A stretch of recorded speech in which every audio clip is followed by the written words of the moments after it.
Hello and welcome back to another Doctor Who collection update. In today's Doctor Who collection update, I'll be showing all the merchandise from when my last collection update ended to around about sort of mid-October. So yeah, we've got plenty of Big Finish because a collection update from without Big Finish would not be a collection update. We've got figures and of course we've got a couple of steelbook releases, which is all very exciting. So before we dive into all that lovely Doctor Who merchandise, me and Luke have started our own review of a Doctor Who Flux called What the Flux? I know, quite a witty title, I thought. So I'll leave a link in the description below to our first review of the Halloween Apocalypse, and hopefully we're aiming to get at least the next episode out either on Sunday or Monday night. So stay tuned for that to hear our thoughts on Doctor Who Series 13 so far. So please do check that out and give it a like because it really does help us out. So without further ado, let's dive into this collection update with some Doctor Who merchandise. Huzzah! Kicking off this collection update with the Web of Fear Steelbook, which, yeah, it's finally good to have the Web of Fear complete and have a proper DVD Blu-ray release with special features. And I have to say, the special features on this are pretty good. I really like this sort of the making of documentary of it, and it's quite interesting to have John Levine sort of talking about his experience being a Yeti and Fraser Hines just mucking around in the underground. Great little special feature. Web of Fear is a story, love it, great story, and it still feels utterly bizarre that we can watch it now. It's great that it's back in the archive. Well, mostly back in the archive. Episode 3 still missing, but we have the animation, which I'm not too keen on, I'm gonna be honest. I'm sure me and Luke will talk about it more when we do our animation tier list, but yeah, the animation, not too keen on that style, but the animation I really do love, and it is of course Evil of the Daleks. Yes, probably the most anticipated sort of animated Doctor Who DVD release of the year. And yeah, what a great animation this is. The team have done brilliantly. I think they had a little bit longer working on this release, and you can definitely tell it's a lot more refined. The Daleks are brilliant, and Evil of the Daleks is such a great story, and it's just lovely to finally have, you know, the little bits of creative artistic liberty works wonders within this story. You know, sort of from like the dust particles within it. But yeah, really great sort of release. Great to finally have, you know, this lost classic Troughton story in the Doctor Who DVD shelf. It's lovely. Really do like that story. The next section of this collection update is Doctor Who figures. Every time a new wave of Doctor Who B&M figures are announced or released, I really get back on the Doctor Who figure hype, and I'm like, right, I'm gonna try and complete the Doctor Who figure collection. So I've picked up 2 little variants to sort of plug a gap in the Doctor Who figure collection, because mostly with my Doctor Who figure collection I've probably got the figure on the shelf, it's just slight little variants, and this is one of those cases. We have the River Song astronaut figure. What a great figure. You know, it's great to finally have this, and you know, it's fairly pricey. I managed to get this for about 12 quid, which I'm very happy about. I don't know if I'll open it. I just think it's quite nice to have it in the box for like nostalgia. Hopefully I can find one loose, going to like Comic-Cons, and then I can put the River Astronaut figure on the shelf. But yeah, it's quite nice to have it in the box and see it all displayed. And the astronaut figure, one of the best figures Character Options produced. It's a lovely bulky figure, and it's great to finally have the River Song variant, which, you know, is probably the more iconic one to have actually, because, you know, it's part of a character. Yeah, and this is part of the Series 6 line of figures. Yeah, that's the wave of figures on the back. I was thinking of doing a sort of a retrospective of the Doctor Who Series 6 figure line. I may still do that in December, hopefully, when I've got a little bit more time. But yeah, it's great to have that. And another little variant I picked up is Bracewell. But this Bracewell has a black glove, and that's literally the variant. I think this is part of the Series 5 1F line. That is the little slight variations. That's the thing. I've got the Bracewell figure. It's just the variant of sort of the black glove, and that's literally the difference with that figure. So yeah, those are 2 little past releases I picked up. Another exciting Doctor Who figure release I picked up was this Temp Doctor prototype figure. As you can see, he's got ball joints and he's got sort of bicep swivel. I've done a whole video sort of dedicated to the history of this figure, and it just feels lovely. This feels like very much the definitive 10th Doctor figure for me. It's just, you know, just that 2 points of that extra articulation just makes this figure so much more dynamic, and I feel really lucky to have one of these 10th Doctor prototype figures, just to have that. Absolutely glorious. I do absolutely love this, and it's probably my favourite 10th Doctor figure just because it's just way more dynamic. If I had this as a kid, oh, it'd be brilliant.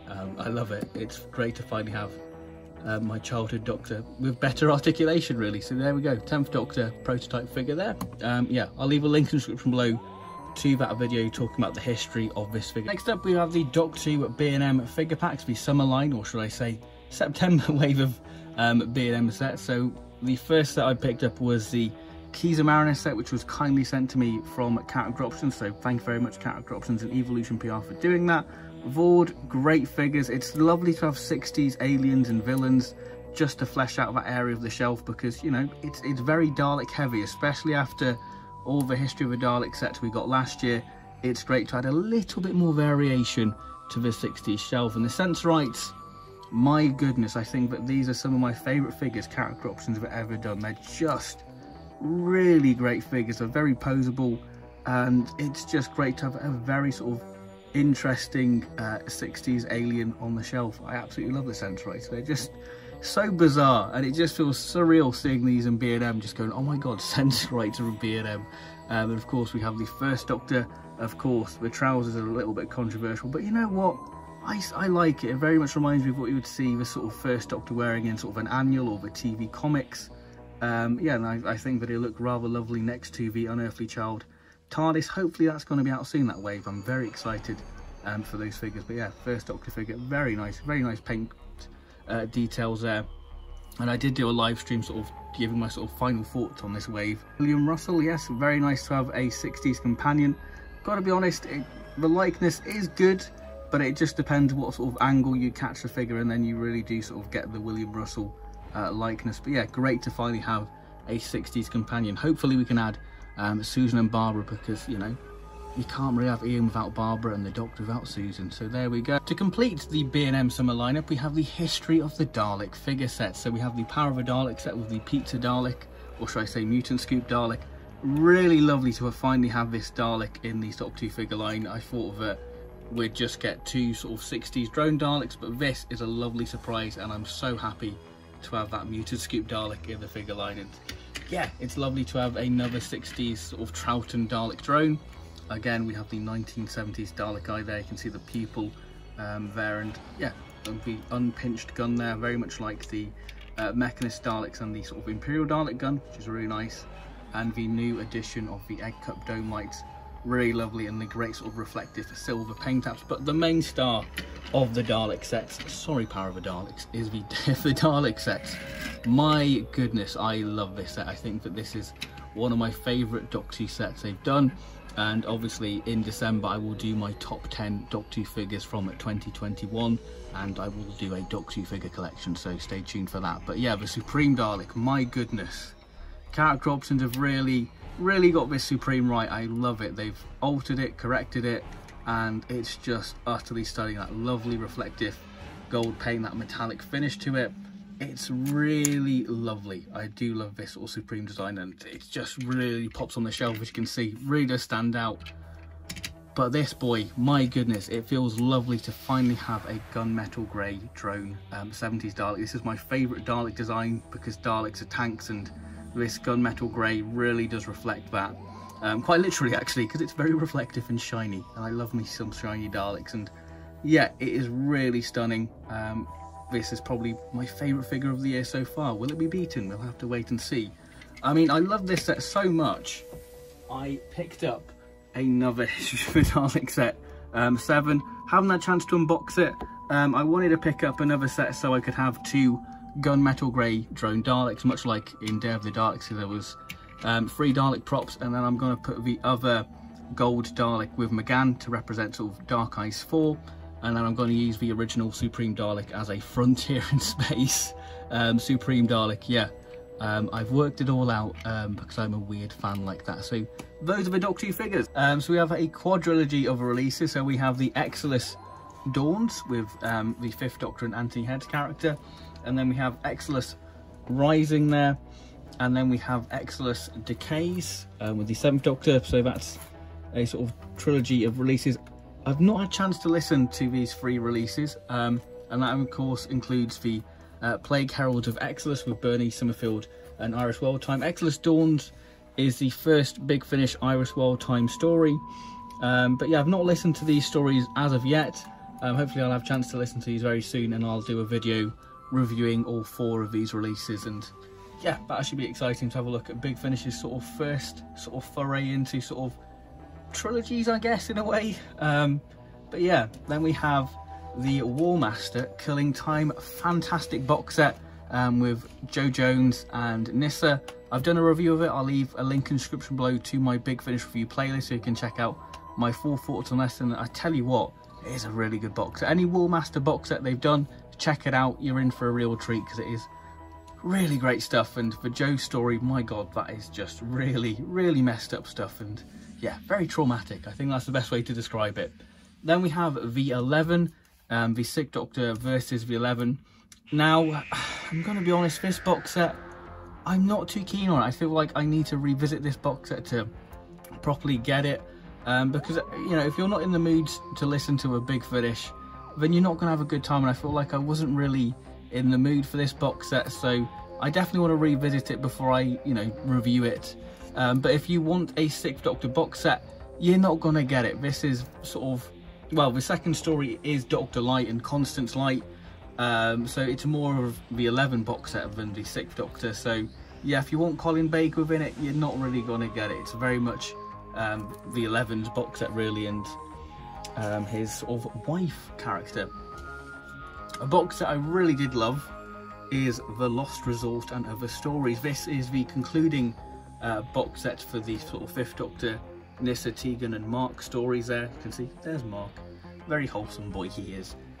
Big fan of the 5th Doctor and Mark stuff, and this is a box set just concluding the arc because of COVID and sort of world events, sort of reflecting what happens within certain stories within this box set. They decided to push those releases back, and that's how we got Shadow of the Daleks, but we finally have these releases in this lovely box set form. So Lost Resort is a 4-parter, then The Perils of Nellie Bly is a 2-parter, and so is Nightmare of the Daleks. Lost Resort is the real standout, very great sort of thematics. This sort of, well, the 5th Doctor and Mark stuff very much feels like the missing link within the 5th Doctor TV box set, sort of TV era I should say, and this box set definitely does sort of plug that gap and is wonderful. One of my favourite Big Finish releases of the year so far. Really do love that box set. Then we have the God of Phantoms, the latest Philip Intis Presents release, 6-parter. Gonna be honest, this story showed a lot of promise and then it went downhill so suddenly, and it's just by the end of it you just wish this story was ended and finished, because it does very much drag. And this story, though it does drag at times, there are moments of sheer brilliance where you're like, this is really good, and then it moves to another scene, you're like, ah yeah, it's not that great. But yeah, God of Phantoms, it's okay. Not my favourite release of the year, and not my least favourite actually. Then we have 2 early adventures. We have The Secrets of Detsen. I've reviewed this story, really great story. The first sort of full cast Dodo adventure. Lauren Cornelius does a great job voicing Dodo, and this is a great prequel to The Abominable Snowmen. Lovely release, really did enjoy this one. And out of the 2 early adventures they've released this year, I'd say Secret of Detsen is my favourite. And then we have After the Daleks, so this is very much after the aftermath of the Dalek invasion of Earth. And yeah, pretty good release, but I feel like it does seem a little bit messy with sort of plot threads, what it's trying to do, but still a good listen. But I definitely recommend The Secret of Detsen out of the 2 personally. Then we have good old Christopher Eccleston in Respond to All Calls, the second 9th Doctor box set. And if I was to recommend the 9th Doctor box set so far, Lost Warriors isn't out at the time of recording, I would recommend this. This is a wonderful box set and just absolutely nails the sort of thematics of 2005 Doctor Who, especially Girl Deconstructed. That is just such a 2005 story, very domestic, very family orientated, and just, you know, a story you can listen to at Christmas time. It feels like a perfect sort of 9th Doctor Christmas episode, and a very interesting sci-fi concept. Fright motif very much feels like the 9th Doctor sort of Whispers of Terror, how it has a villain made of sound and really does utilise the audio medium, and is just a rich character story. Then Planet of the End is just a real great sort of traditional classic Doctor Who story, which I love, and I think that this is a tremendous box set. Really did enjoy that one, and I cannot wait to experience Lost Warriors. And the highlight of the Big Finish lot is Dalek Universe 3, the concluding box set in the saga My goodness, so yeah, we have the First Sons, the Dalek Defense, and the Triumph of Davros. This is a wonderful box set. Hopefully I will do a review reviewing all of Dalek Universe, so the River Song story, the Dalek Protocol, and then Dalek Universe 1, 2 and 3 in one video. But yeah, this is such an epic conclusion to this sort of series, and it's really mad when you put it into perspective. Between Stranded 2 and 3 being released, we've completed Dalek Universe, and it feels really sad that Dalek Universe is over, because me and Luke have hyped it up over since it's been released and announced. It's just been one of those real talking points, and definitely a highlight of Big Finish in 2021. It's just a really glorious series, and some of the best 10th Doctor stuff Big Finish have ever done, if not their best actually. And it's like David Tennant had never left. It does feel very much like Series 4B. It is just tremendous, and if you haven't checked out Dalek Universe, what are you waiting for? Check it out, brilliant stuff. And this box set is just a highlight to have David Tennant and Terry Malloy interacting. It's just superb. I really did like it, full of great twists and turns, and yeah, Dalek Universe, chef kiss. The next item in this collection update, let's say he crosses the void beyond the mind. It is the Big Chief, 3rd Doctor. Look at him, absolutely stunning. I cannot wait to do a full review on him, because he is just absolutely tremendous. I love this, and I said that if Big Chief ever did a 3rd Doctor, I would buy him, and here he is after 2 years of waiting. I finally got him, and oh my goodness, just look at the likeness of that. That is a absolute dead ringer for John Pertwee. It's just absolutely stunning. The detail on this is just tremendous. I can't wait to do a full review, and you can see his little sonic screwdriver there. It's all very cool, and you know, his cape, it just looks very, very flamboyant, like the dandy that he is. It's just great, very much. It just feels great to have to sort of put the 3rd Doctor in a much more dynamic pose than what you can get in the figures, really. Sort of the hand on hips, you know, that you definitely can get that authoritative look to the 3rd Doctor, which I love, you know, just to have that sort of variation of different poses you can give him. Like I say, look at that likeness, absolutely tremendous, isn't it? It's quite eerie. It's like they've got the Masters TCE and shrunk John Pertwee. But yeah, really lovely thing this is, and one of my favourite things in my collection actually. I just love Big Chief 3rd Doctor. It's just really stunning. You can see him there, looks really great. Oh yeah, I love him, he's great. So there we go, that is the Big Chief 3rd Doctor, and of course stay tuned for a review of this lovely product indeed. It's just great. That concludes my Doctor Who collection update for October 2021. I hope you've enjoyed this collection update, showing you all the lovely bits of Doctor Who merchandise that I've picked up, from steelbooks, Big Finish, figures, and of course the rather resplendent 3rd Doctor Big Chief figure, which I absolutely love, and he just looks rather resplendent. Yeah, so thank you very much for watching this collection update. Stay tuned for more Doctor Who content, whether that be Big Finish, figure reviews, and of course mine and Luke's review of Doctor Who Flux. So thank you very much for watching, and I'll see you very soon for more Doctor Who content. So please do like and subscribe, because it really does help the channel out, and I'll see you very soon for more Doctor Who related content.